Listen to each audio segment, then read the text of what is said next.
ओम शांति। साकार मुरली 27 नवंबर 2020। मीठे बच्चे, तुम ड्रामा के खेल को जानते हो, इसलिए शुक्रिया मानने की भी बात नहीं है। प्रश्न: सर्विसेबल बच्चों में कौन सी आदत बिल्कुल नहीं होनी चाहिए? उत्तर: मांगने की। तुम्हें बाप से आशीर्वाद या कृपा आदि मांगने की जरूरत नहीं है। तुम किसी से पैसा भी नहीं मांग सकते। मांगने से मरना भला। तुम जानते हो, ड्रामा अनुसार कल पहले जिन्होंने बीज बोया होगा वह बोएंगे। जिनको अपना भविष्य पद ऊंच बनाना होगा वह जरूर सहयोगी बनेंगे। तुम्हारा काम है सर्विस करना। तुम किसी से कुछ मांग नहीं सकते। भक्ति में मांगना होता, ज्ञान में नहीं। गीत। मुझको सहारा देने वाले, ये दिल कहे तेरा शुक्रिया। ओम शांति। यह बच्चों के अंदर से शुक्रिया अक्षर बाप, टीचर, गुरु के लिए नहीं निकल सकता, क्योंकि बच्चे जानते हैं यह खेल बना हुआ है। शुक्रिया आदि की बात नहीं है। यह भी बच्चे जानते हैं ड्रामा अनुसार। ड्रामा अक्षर भी तुम बच्चों की बुद्धि में आता है। खेल अक्षर कहने से ही सारा खेल तुम्हारी बुद्धि में आ जाता है। गोया स्वदर्शन चक्रधारी तुम आपे ही बन जाते हो। तीनों लोग भी तुम्हारी बुद्धि में आ जाते हैं। मूल वतन, सूक्ष्म वतन, स्थूल वतन। यह भी जानते हो अब खेल पूरा होता है। बाप आकर तुमको त्रिकालदर्शी बनाते हैं। तीनों कालों, तीनों लोकों, आदि मध्य अंत का राज समझाते हैं। काल समय को कहा जाता है। यह सब बातें नोट करने बिगर याद नहीं रह सकती। तुम बच्चे तो बहुत पॉइंट्स भूल जाते हो। ड्रामा के ड्यूरेशन को भी तुम जानते हो। तुम त्रिनेत्री, त्रिकालदर्शी बनते हो। ज्ञान का तीसरा नेत्र मिल जाता है। सबसे बड़ी बात है कि तुम आस्तिक बन जाते हो, नहीं तो निधन के थे। यह ज्ञान तुम बच्चों को मिल रहा है। स्टूडेंट की बुद्धि में सदैव नॉलेज मंथन होती है। यह भी नॉलेज है ना? ऊंच से ऊंच बाप ही नॉलेज देते हैं ड्रामा अनुसार। ड्रामा अक्षर भी तुम्हारे मुख से निकल सकता है। सो भी जो बच्चे सर्विस में तत्पर रहते हैं। अभी तुम जानते हो हम आर्फन थे, अब बेहद का बाप धनी मिला है तो धन के बने हैं। पहले तुम बेहद के आर्फन थे। बेहद का बाप बेहद का सुख देने वाला है, और कोई बाप नहीं जो ऐसा सुख देता हो। नई दुनिया और पुरानी दुनिया, यह सब तुम बच्चों की बुद्धि में है, परंतु औरों को भी यथार्थ रीति समझाएं। इस ईश्वरीय धंधे में लग जाएं। हर एक के सरकमस्टांस अपने अपने होते हैं। समझा भी वह सकेंगे जो याद की यात्रा में होंगे। याद से बल मिलता है ना? बाप है ही जौहरदार तलवार। तुम बच्चों को जौहर भरना है। योग बल से विश्व की बादशाही पाते हो। योग से बल मिलता है, ज्ञान से नहीं। बच्चों को समझाया है नॉलेज सोर्स ऑफ इनकम है। योग को बल कहा जाता है। रात दिन का फर्क है। अब योग अच्छा या ज्ञान अच्छा? योग ही नामी ग्रामी है। योग अर्थात बाप की याद। बाप कहते हैं इस याद से ही तुम्हारे पाप कट जाएंगे। इस पर ही बाप जोर देते हैं। ज्ञान तो सहज है, भगवानो वाच। मैं तुमको सहज ज्ञान सुनाता हूँ। 84 के चक्र का ज्ञान सुनाता हूँ। उसमें सब आ जाता है। हिस्ट्री, ज्योग्राफी है ना? ज्ञान और योग दोनों है सेकंड का काम। बस हम आत्मा हैं। हमको बाप को याद करना है। इसमें मेहनत है। याद की यात्रा में रहने से शरीर की जैसे विस्मृति होती जाती। घंटा भर भी ऐसे अशरीरी होकर बैठो तो कितने पावन हो जाएं। मनुष्य रात को कोई 6 कोई 8 घंटा नींद करते हैं तो अशरीरी हो जाते हैं ना। उस समय में कोई विकर्म नहीं होता है, आत्मा थककर सो जाती है। ऐसे भी नहीं कोई पाप विनाश होते हैं, नहीं, वह है नींद। विकर्म कोई होता नहीं है। नींद ना करें तो पाप ही करते रहेंगे।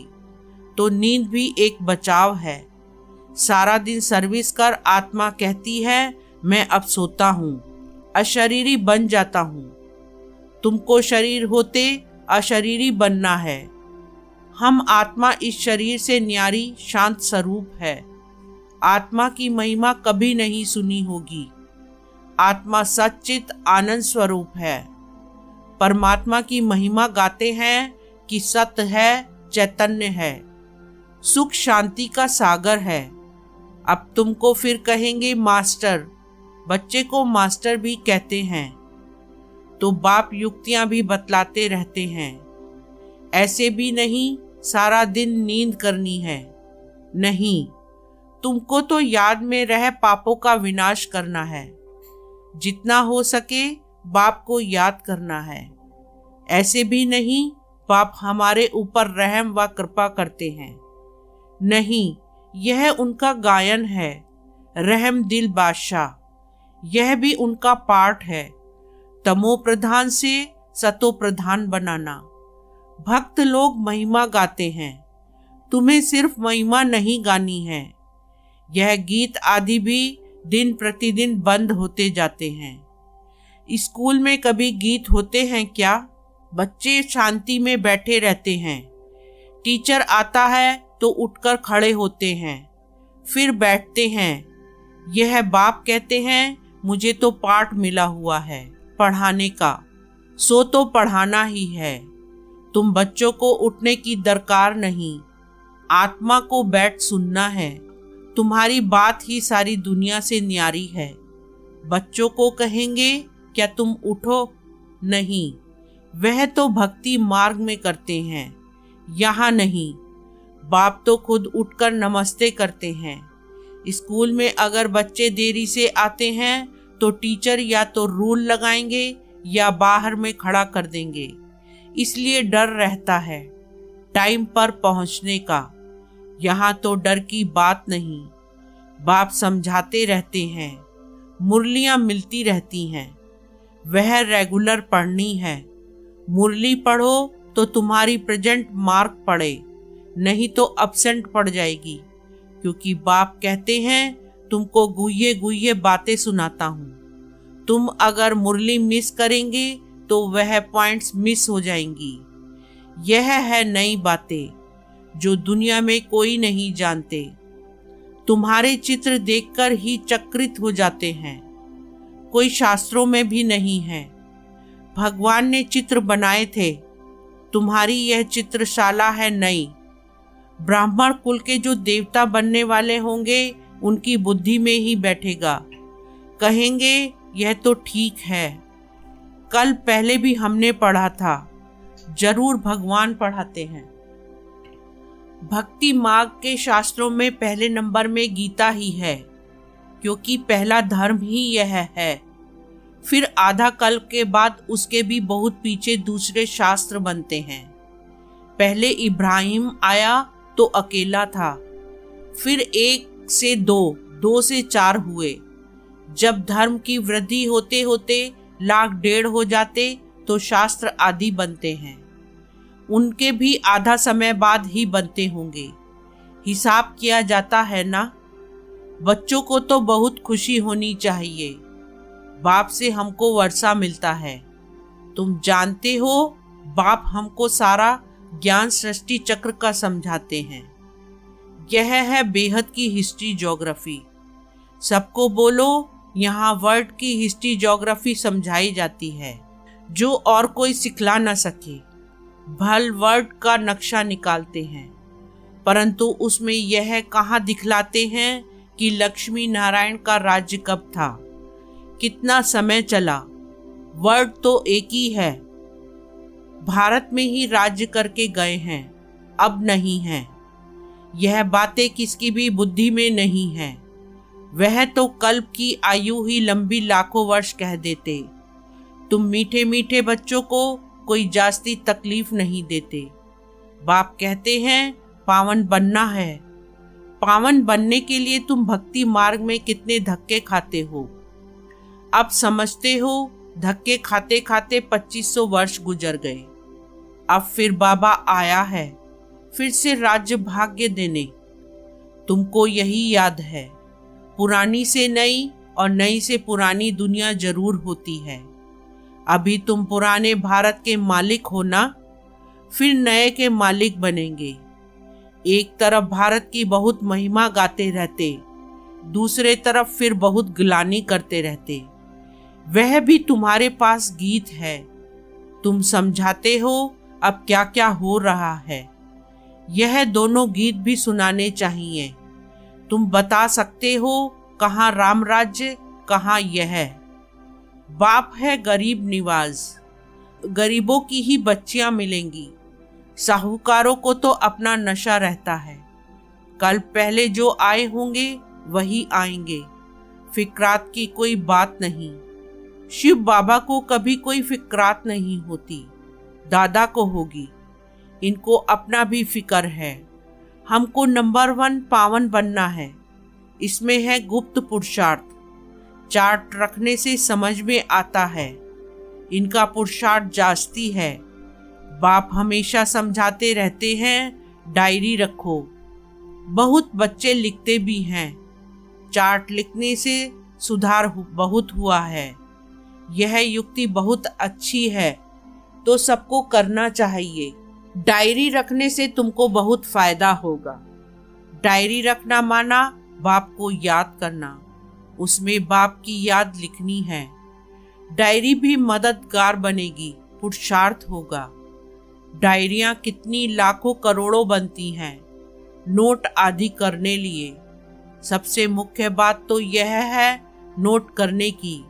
यह कभी भूलना नहीं चाहिए। उसी समय डायरी में लिखना चाहिए। रात को हिसाब किताब लिखना चाहिए। फिर मालूम पड़ेगा यह तो हमको घाटा पड़ रहा है, क्योंकि जन जन्मांतर के विकर्म भस्म करने हैं। बाप रास्ता बताते हैं, अपने ऊपर रहम व कृपा करनी है। टीचर तो पढ़ाते हैं, आशीर्वाद तो नहीं करेंगे। आशीर्वाद, कृपा, रहम आदि मांगने से मरना भला। कोई से पैसा भी नहीं मांगना चाहिए। बच्चों को सख्त मना है। बाप कहते हैं ड्रामा अनुसार जिन्होंने कल पहले बीज बोया है, वर्षा पाया है, वह आपे ही करेंगे। तुम कोई काम के लिए मांगो नहीं। नहीं करेगा तो नहीं पाएगा। मनुष्य दान पुण्य करते हैं तो रिटर्न में मिलता है ना। राजा के घर व साहूकार के पास जन्म होता है। जिनको करना होगा वह आपे ही करेंगे। तुमको मांगना नहीं है। कल पहले जिन्होंने जितना किया है ड्रामा उनसे कराएगा। मांगने की क्या दरकार है। बाबा तो कहते रहते हैं हुंडी भरती रहती है सर्विस के लिए। हम बच्चों को थोड़े ही कहेंगे पैसा दो। भक्ति मार्ग की बात ज्ञान मार्ग में नहीं होती। जिन्होंने कल पहले मदद की है वह करते रहेंगे। आपे ही कभी मांगना नहीं है। बाबा कहते बच्चे चंदा चीरा तुम इकट्ठा नहीं कर सकते। यह तो सन्यासी लोग करते हैं। भक्ति मार्ग में थोड़ा भी देते हैं, उसका रिटर्न में एक जन्म के लिए मिलता है। यह फिर है जन्म जन्मांतर के लिए। तो जन्म जन्मांतर के लिए सब कुछ दे देना अच्छा है ना। इनका तो नाम भोला भंडारी है। तुम पुरुषार्थ करो तो विजय माला में पिरोए जा सकते हो। भंडारा भरपूर काल कंटक दूर है। वहां कभी अकाले मृत्यु नहीं होती। यहाँ मनुष्य काल से कितना डरते हैं। थोड़ा कुछ होता है तो मौत याद आ जाता है। वहाँ यह ख्याल ही नहीं। तुम अमरपुरी में चलते हो, यह छीछी मृत्यु लोक है। भारत ही अमर लोक था, अब मृत्यु लोक है। तुम्हारा आधा कल्प बहुत छीछी पास हुआ है, नीचे गिरते आए हो। जगन्नाथपुरी में बहुत गंदे गंदे चित्र हैं। बाबा तो अनुभवी है ना, चारों तरफ घुमा हुआ है, गोरे से सांवरा बना है। गांव में रहने वाला था। वास्तव में यह सारा भारत गांव है। तुम गांव के छोरे हो। अब तुम समझते हो हम विश्व के मालिक बनते हैं। ऐसे मत समझना, हम तो बॉम्बे में रहने वाले हैं। बॉम्बे भी स्वर्ग के आगे क्या है, कुछ भी नहीं, एक पत्थर भी नहीं। हम गांव के छोरे निधन के बन गए हैं, अब फिर हम स्वर्ग के मालिक बन रहे हैं। तो खुशी रहनी चाहिए, नाम ही है स्वर्ग। कितने हीरे जवाहरात महलों में लगे रहते हैं। सोमनाथ का मंदिर ही कितना हीरे जवाहरातों से भरा हुआ था। पहले पहले शिव का मंदिर ही बनाते हैं, कितना साहूकार था। अभी तो भारत गांव है। सतयुग में बहुत माला माल था। यह बातें दुनिया में तुम्हारे सिवाय कोई भी नहीं जानते। तुम कहेंगे कल हम बादशाह थे, आज फकीर हैं, फिर विश्व के मालिक बनते हैं। तुम बच्चों को अपने भाग पर शुक्रिया मानना चाहिए। हम पद्मा पदम भाग्यशाली हैं। अच्छा, मीठे मीठे सिकीलदे बच्चों प्रति माता पिता बाप दादा का याद प्यार और गुड मॉर्निंग। रूहानी बाप की रूहानी बच्चों को नमस्ते, रूहानी बच्चों की रूहानी बाप को नमस्ते। धारणा के लिए मुख्य सार। फर्स्ट पॉइंट, विकर्मों से बचने के लिए इस शरीर में रहते अशरीरी बनने का पुरुषार्थ करना है। याद की यात्रा ऐसी हो जो शरीर की विस्मृति होती जाए। सेकंड पॉइंट, ज्ञान का मंथन कर आस्तिक बनना है। मुरली कभी भी मिस नहीं करनी है। अपनी उन्नति के लिए डायरी में याद का चार्ट नोट करना है। वरदान, नॉलेज रूपी चाबी द्वारा भाग्य का अखुट खजाना प्राप्त करने वाले माला माल भव। सार, संगम युग पर सभी बच्चों को भाग्य बनाने के लिए नॉलेज रूपी चाबी मिलती है। ये चाबी लगाओ तो और जितना चाहे उतना भाग्य का खजाना लो। चाबी मिली और माला माल बन गए। जो जितना माला माल बनते हैं उतना खुशी स्वतः रहती है। ऐसे अनुभव होता है जैसे खुशी का झरना अखुट अविनाशी बहता ही रहता है। वे सर्व खजानों से भरपूर माला माल दिखाई देते हैं। उनके पास किसी भी प्रकार की अप्राप्ति नहीं रहती। स्लोगन, बाप से कनेक्शन ठीक रखो तो सर्व शक्तियों की करंट आती रहेगी। ओम शांति।